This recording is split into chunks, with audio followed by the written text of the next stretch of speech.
Popo Ali Martopo B-Commerce lahir di Saung Naga 10 Mei 1982.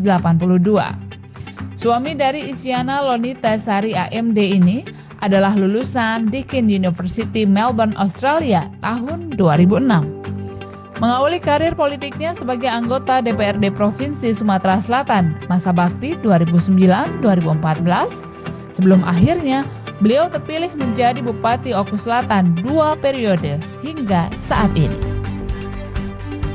Sebagai putra daerah asli Oku Selatan, beliau begitu dicintai masyarakatnya.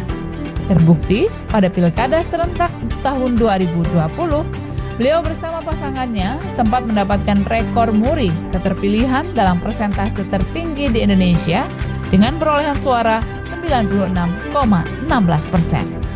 Dan saudara, inilah Bukan Basa-Basi bersama Popo Ali Martopo B-Commerce, Bupati Oku Selatan. Assalamualaikum warahmatullahi wabarakatuh. Salam jumpa pemirsa TVRI Sumatera Selatan dimanapun Anda berada. Bagaimana kabar Anda hari ini? Senang rasanya saya Wima Yasir Rustam kembali hadir menjumpai Anda dalam Bukan Basa-Basi. Ya pemirsa, kali ini kami akan mengajak Anda untuk mengenal lebih dekat dengan Bapak Popo Ali Martopo, Bupati Oku Selatan. Seperti apa kisah dan kiprah beliau? Ikuti kami dalam Bukan Basa-Basi. Assalamualaikum. Waalaikumsalam. Pak Popo Ali, apa kabarnya hari ini? Alhamdulillah baik. Wima apa kabar? Alhamdulillah baik, sehat hari ini Pak. Ayo, Alhamdulillah. silakan duduk. Iya, silakan. terima kasih Bapak. Wah, ini mengganggu waktunya nih namanya hari ini Pak Popo Ali. Kebetulan hari ini kan free. Uh-huh. Jadi enak nih kalau ngobrol santai nih. Jadi kami sita waktunya sebentar. Sip. Ya, silakan. Ya pemirsa, sebelum acara ini kami tentunya sudah melakukan swab antigen dan alhamdulillah hasilnya negatif semua ya Pak ya. Jadi izin kita mudah-mudahan terus bagus. Mudah-mudahan bagus dan sehat selalu ya Pak. Yeah. Jadi izin kita membuka masker kali Iya ini. dong, biar enak Biar enak untuk bicaranya, ngobrolnya begitu ya. Izin juga Iya. ya. Baik, Pak Popo Ali, saat ini seperti apa sih aktivitas Bapak? Saat ini ya seperti biasa kesibukan sebagai bupati. Nah tentu apalagi dalam situasi ngurusi pandemi COVID-19 ini ya setiap saat harus senantiasa tahu situasi per hari, bagaimana kondisi masyarakat, peningkatan penularannya dan terkait penanganannya itu yang dilakukan setiap hari. Selain memang rutinitas dalam rangka membangun daerah, memberikan pelayanan kepada masyarakat. Itu yang kegiatan sehari-hari sekarang. Jadi tantangannya saat ini juga double juga, karena saat ini fokus perhatiannya juga saat tengah pandemi. Benar. Juga bagaimana masyarakat kesehatannya, kemudian juga perekonomian tetap berjalan begitu. Nah, dua hal yang memang jadi isu secara nasional sekarang. Ya. Iya, Pak Popo Ali, kalau berbicara mengenai sosok Bupati Oku Selatan, Popo Ali Martopo, begitu orang yang identik dengan sosok Bapak adalah seorang bupati muda, kemudian juga visioner. Ya. Bapak menjabat di periode pertama di usia belum genap 34 tahun, 33 tahun, yang sebelumnya sudah terjun ke dunia politik pada saat mengikuti menjadi anggota DPR Provinsi. Itu seperti apa sih sebenarnya kisah di balik ini semua? Enggak, saya pikir biasa aja. Apalagi dibilang muda, masih muda ya saya. Oh iya. Nah, itu obat loh. Yang pertama tentu saya pikir kesemuanya jalan dari Allah Subhanahu Wa Taala. Kemudian kepercayaan dari masyarakat. Saya pikir rasa syukur saya seperti yang Mbak sampaikan tadi, di umur yang masih muda saya dipercaya, dilantik menjadi bupati, sesuatu tanggung jawab yang besar sebenarnya. Tapi di balik itu semua tentu ada kisah dan perjuangan. Yang pertama tentu bagaimana dalam bermasyarakat itu kita harus tahu betul situasi dan kondisi sehingga bisa hadir dan diterima. Kemudian dari latar belakang saya juga di organisasi, nah tentu itu menempah bagaimana hidup bersosial yang baik, bermasyarakat yang baik. Nah sehingga mungkin dilihat saat ini di usia muda sudah mencapai sesuatu yang dianggap orang luar biasa, tapi bagi saya itu tanggung jawab yang memang harus dijalankan dan sesuatu yang biasa kita dapat kepercayaan. Itulah kisahnya, sebenarnya tidak ada, tapi yang tentu ada sesuatu yang harus kita perjuangkan, kita memperoleh sesuatu. Saya kira itu kisahnya. Yang pertama sekali mendorong dan meyakinkan Bapak untuk terjun ke dunia politik pada saat itu diawali menjadi anggota DPRD provinsi, kemudian juga mencalonkan diri sebagai Bupati Oku Selatan, itu siapa sebenarnya? Apa yang menjadi motivasi terbesar? Saya kira kalau saya sampaikan cita-cita dari kecil, kalau orang pasti ada cita-cita dari kecil, mau jadi ini, mau jadi itu, dokter. Dan di politik ini sama sekali tidak ada saya rencana. Nah, makanya saya sampaikan tadi, itu tergantung bagaimana kita bermasyarakat, kita membaca situasi kondisi. Tidak ada juga yang spesial menyampaikan saya kamu harus ke sini, kamu harus gitu. Itu seperti datang mengalir saja. Saya bergaul, saya berorganisasi, dan rasanya ada kondisi orang-orang di sekitar saya secara umum tidak spesial ke satu orang dua orang, mengarahkan gitu loh, kayak apa ya, mengalir seperti itu aja. Karena kita mungkin dianggap di dalam lingkungan sosial, di lingkungan masyarakat itu bisa diharapkan oleh orang. Nah, karena yang saya sampaikan tadi, kita bisa membaca situasi, kita paham betul, kita memahami orang. Nah, sehingga mungkin orang-orang tersebut punya kehendak dan keinginan terhadap kita, sehingga didoronglah secara bersama-sama gitu. Jadi tidak ada spesial lah di lingkungan saya, baik orang tua, baik teman-teman dekat, tapi secara umum keseluruhan mendorong. Itu yang menjadi motivasi saya waktu itu. Orang-orang ini mengarahkan saya ke sana, bahkan saya tidak punya cita-cita, tapi mereka ya udah, motivasi saya orang banyak saya lakukan, dan alhamdulillah semua berjalan dengan mulus ya. Waktu itu saya calon DPRD tingkat provinsi, belum ada background loh, di DPR kabupaten pun belum ada. Alhamdulillah langsung semuanya, kayaknya bersyukur saya on the track, semuanya jalan. Itu kisahnya sebenarnya yang termotivasi dari diri saya. Orang-orang banyak sebenarnya. Tapi sebelumnya dulu pernah sempat terbersitkah, oh nantinya mungkin saya akan menjadi kepala daerah begitu, apalagi di usia muda, Pak Popali? Jangankan kepala daerah, untuk menjadi kepala desa pun tidak terbersit. Begitu. Tapi tadi kondisi dan situasi mengarahkan kita, karena kita paham, tahu dengan orang-orang, dan mereka seperti menyandarkan diri kepada kita, ya kamulah yang kami minta jadi pemimpin, seperti itu kira-kira. Itu kisahnya. Dan saat ini setelah Bapak menjabat 2 periode, katakanlah begitu, kemudian juga kemarin sempat mendapatkan rekor muri juga ya Pak ya, menjadi kepala daerah dengan suara terbanyak 96% begitu di Indonesia. Itu apa rasanya saat ini Pak? Gimana ya? Jujur kalau secara pribadi itu sebuah pencapaian pribadi. Kita bangga lah, kita ngerasa nyaman apa yang kita lakukan. We accomplish the mission, right? Tapi di satu sisi saya berpikir, ini bukan saya, kan yang milih saya orang-orang banyak. Orang-orang banyak itu yang punya prestasi. Saya berpikir orang-orang banyak yang memilih saya, dan orang-orang yang di sekitar saya yang membantu saya, sehingga masyarakat yakin pekerjaan pemerintah itu bagus dan mau dilanjutkan lagi. Nah, jadi di dalam diri pasti dong rasa senang, bangga terhadap diri kita sendiri, tapi saya sadar itu orang banyak yang yang mencapainya. Nah, itu perasaan saya. Jujur ya. Ini juga tentunya sebuah kebanggaan ya Pak ya, tidak hanya untuk Bapak tapi juga untuk seluruh masyarakat Oku Selatan. Iya, sebelum kita lanjutkan kembali Pak Popali, kita akan jeda sejenak. Pemirsa tetaplah bersama kami, usai jeda berikut Bukan Basa-Basi masih akan kembali.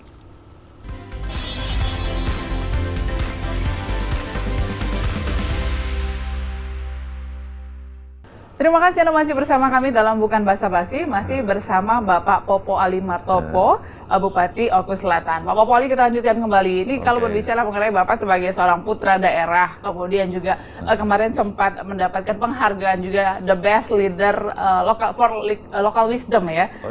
Itu sebenarnya apa sih yang ada dalam visi Bapak begitu akhirnya menjadikan ya penghargaan itu berada di tangan, kemudian juga ingin dibawa kemana Oku Selatan ini sebenarnya?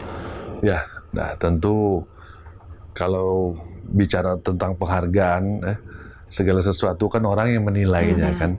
Itu jadi motivasi kita untuk membuat lebih baik. Nah, dan tentu di dalam pemerintahan kan kita punya visi, punya gerbong yang harus kita gerakkan supaya mencapai sesuatu yang dianggap oleh orang, baik masyarakat sekitar maupun orang luar kan dinilai. Nah tentu itu menjadi sebuah pencapaian siapapun, saya kira kepala daerah pengen masyarakatnya senang dan puas. Sehingga ada sesuatu yang ditinggalkan suatu saat, wah itu zamannya Pak Popo enak seperti itu. Kira-kira seperti itulah tujuan dan visi. Kita memimpin kan ada periode. Nah, sehingga di periode tersebutlah kita capai sesuatu, legacy kita sebagai kepala daerah pada saatnya nanti kita dikenang gitu.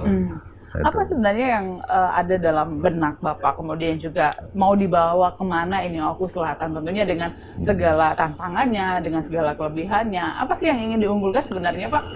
Ya, Oku Selatan ini kan kabupaten yang baru, umurnya baru belasan tahun. Seperti kalau manusia itu belasan tahun kan segala sesuatu masih minim. Remaja ya? Remaja. Nah justru sebuah potensi yang baru ini belum banyak tergali, harus kita gali semuanya. Satu hal yang memang tidak dimiliki tempat lain, Oku Selatan itu punya Danau Ranau.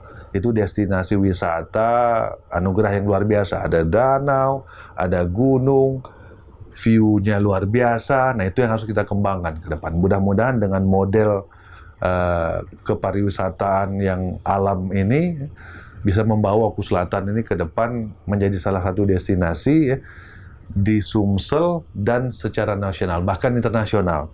Nah, supaya peningkatan ekonomi kabupaten ini ke depan walaupun muda, ada sesuatu yang nggak bakal pudar selamanya, karena wisata nggak perlu diproduksi kan, ada terus, nantinya mensejahterakan masyarakat Oku Selatan. Itu yang harus kami bawa ke depan.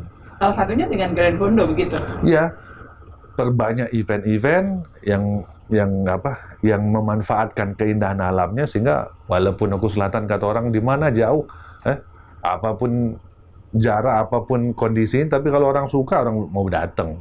Kita banyak event, Grand Fondo, ada Mod Adventure Trail, banyak lah.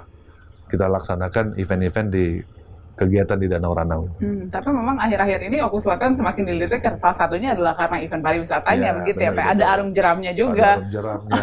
Kemudian juga Grand Fondo tahun ini adalah memasuki tahun ketiga, dan ini berstandar internasional. Menurut Bapak seperti apa sih efek dari Grand Fondo ini untuk Oku Selatan begitu? Luar biasa. Sebenarnya ini adalah kolaborasi antara provinsi dan kabupaten. Pak Gubernur mendukung luar biasa, bahkan ditetapkan menjadi kalender wajib.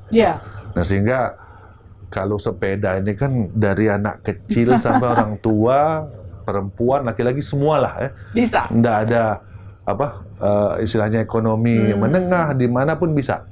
Nah sehingga orang juga hobinya sepeda ini dimanapun dia datang.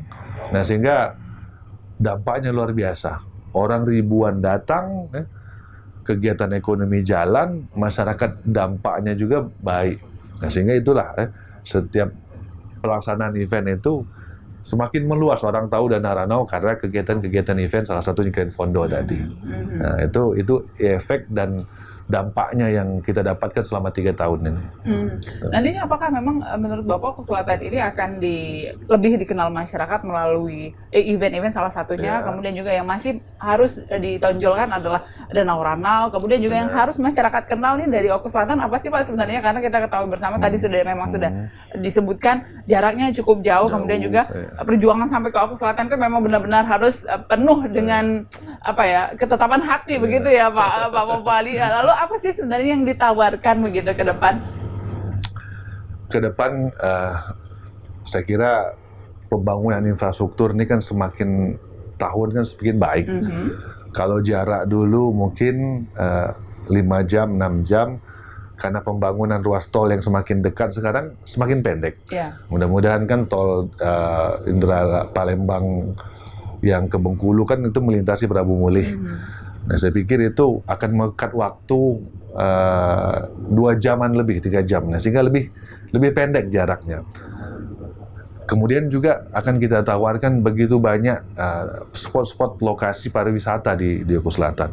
Nggak cuma tadi yang event-event, ada juga spot-spot agrowisata seperti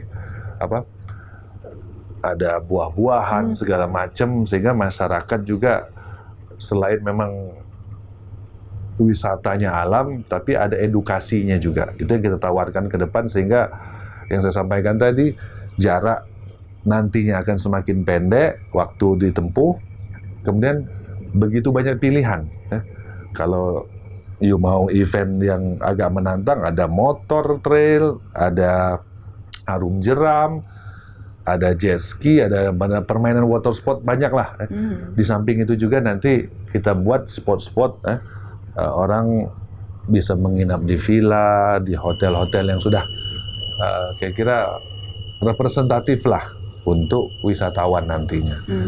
Itu yang kita tawarkan ke depan, dan mudah-mudahan pandemi ini segera berakhir lah, supaya kita back on the track.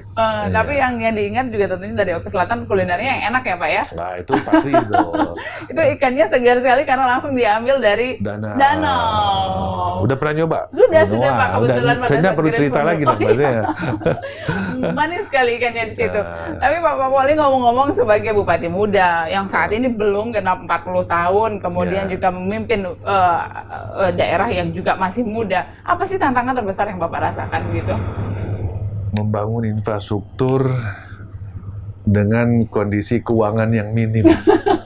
Itu sulit sekali. Sulit sekali. Kita ada 19 kecamatan dan kontur geografis Oku Selatan itu berbukit, terjal, namanya daerah baru kan. Nah, tentu banyak akses-akses yang belum memadai. Nah, sehingga sulit sekali membangun infrastruktur yang memang menjadi kebutuhan, tapi dengan kondisi keuangan yang minim. Apalagi di tengah kondisi pandemi ini 2 tahun, waduh susah. Banyak yang meski kita kejar untuk dibangun, tapi duitnya nggak ada. Nah, sehingga memang memaksimalkan. Sehingga apa yang kita bangun itu benar-benar efek dominonya besar. Jangan hanya sekedar kita membangun, tapi manfaatnya secara ekonomi juga enggak terlalu besar. Jadi tantangan luar biasa antara keinginan, rencana, dan keuangan itu yang masih gap-nya luar biasa. Tapi kita enggak putus harapan, karena ada provinsi, ada pusat yang tentu nanti membantu kita. Baik, Bapak Wali, sebelum kita lanjutkan, kita akan jeda sejenak. Pemirsa tetaplah bersama kami usai jeda berikut. Bukan basa-basi, masih akan kembali.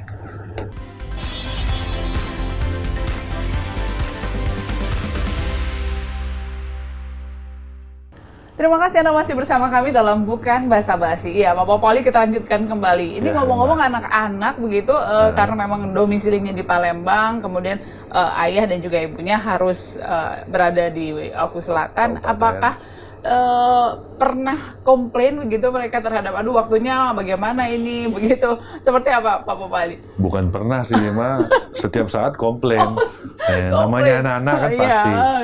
Ya memang agak susah, karena memang anak-anak kebetulan yang tua kan sudah SD kelas 3, yang kecil, paling kecil sekali mau SD juga kelas 1. Nah, pada saat kita ada kegiatan di sini, mereka senang. Cuman sehari 2 hari harus kembali lagi ke tanah. Itu komplain mereka, kenapa nggak di sini aja kerjanya gitu. Nah itu yang sehari-hari biasa lah anak-anak. Tapi alhamdulillah semua berjalan masih baik kok. Seperti apa membagi waktunya? Apakah anak-anak sering akhirnya dibawa ke sana atau bagaimana Pak Popoli?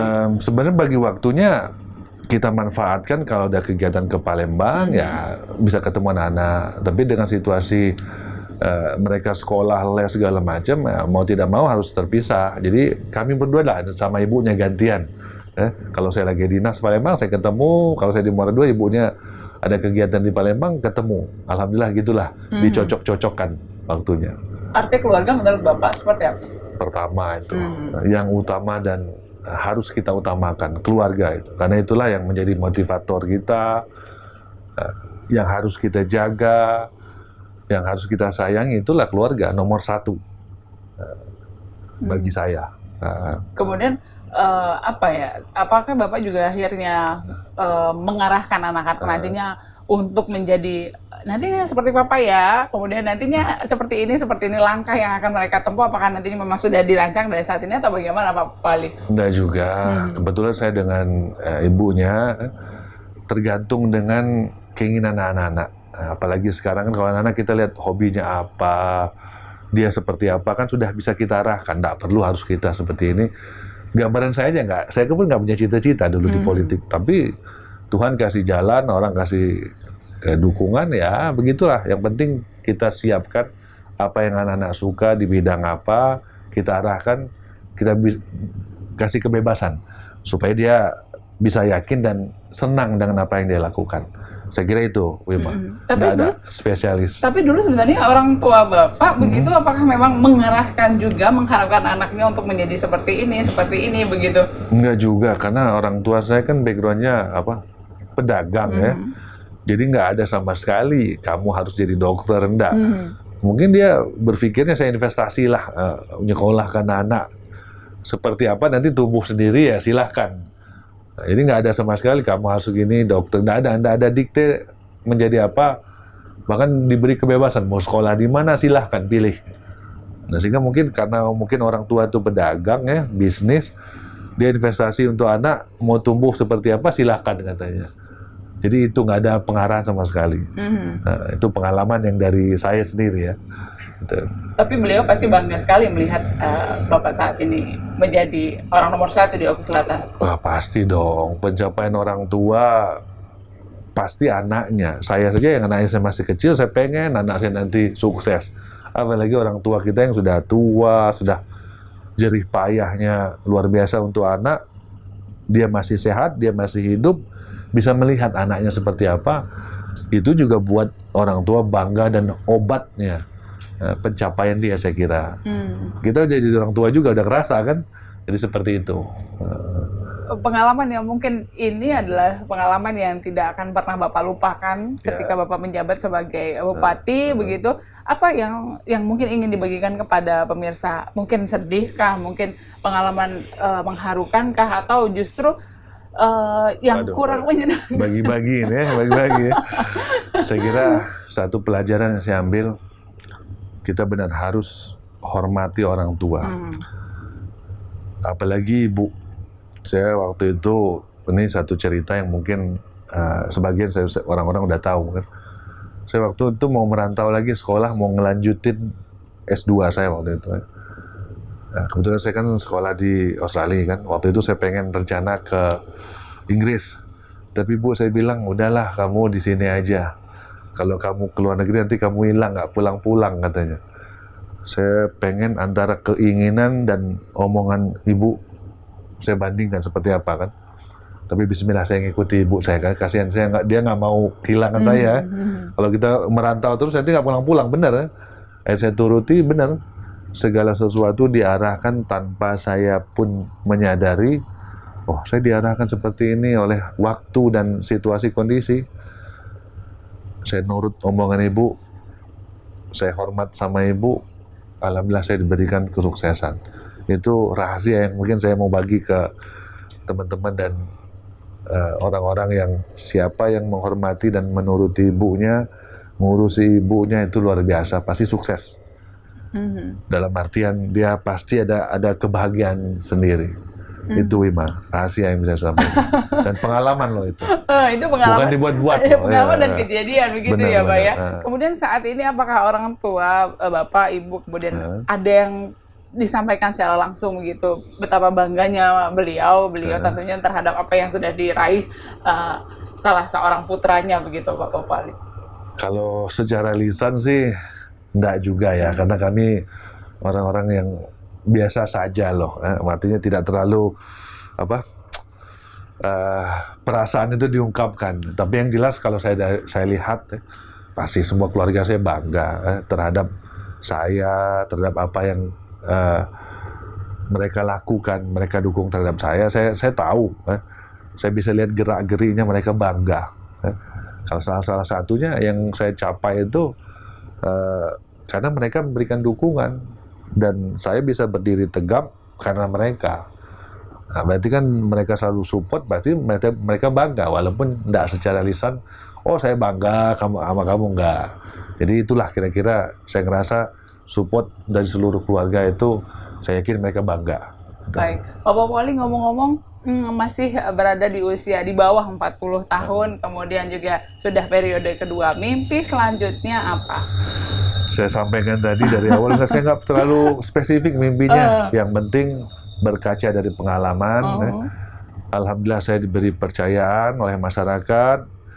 Nah, saya harus menaruh kepercayaan itu supaya saya bisa jalan lebih jauh, lebih tinggi lagi. Saya kira itu. Tidak ada yang spesifik? Tidak ada yang spesifik, saya biarkan saja mengalir. Tapi tentu kita pengen lebih maju, lebih tinggi lagi untuk mendapatkan kepercayaan dari masyarakat.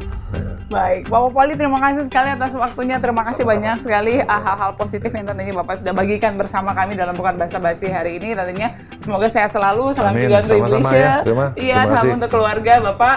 Dan juga pemirsa, tidak terasa 30 menit sudah kebersamaan kita kali ini dalam Bukan Basa-Basi. Akhirnya saya Wima Yasrusam pamit undur diri dari hadapan Anda. Sampai jumpa dan wassalamualaikum warahmatullahi wabarakatuh. Terima kasih Bapak Poli.